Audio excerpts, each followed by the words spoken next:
Magandang araw po sa ating lahat. Congressman Ong Pongordanes po ng Senior Citizens Party List. Mga ka-senior, tanong ko lang, may PhilHealth number ka na ba?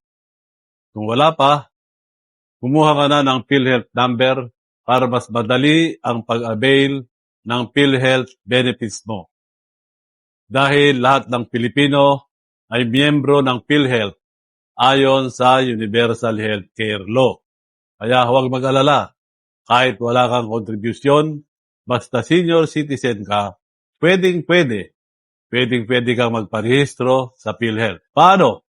Madali lang mga ka-senior. Una, mag-fill out ng PhilHealth Member Registration Form o PMRF. I-download ang PMRF sa PhilHealth website www.philhealth.gov.ph.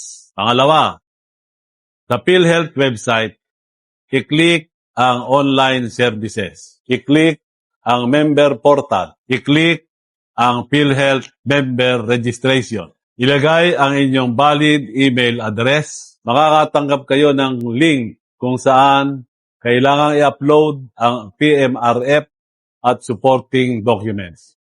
Kagaya ng Senior Citizen ID o any valid government-issued ID. Magpatulong sa inyong anak o apo kung kinakailangan.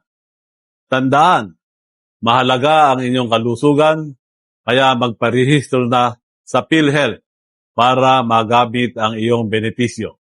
Kung may katanungan sa PhilHealth, tumawag sa numerong ito o magpadala ng mensahe sa PhilHealth official Facebook page.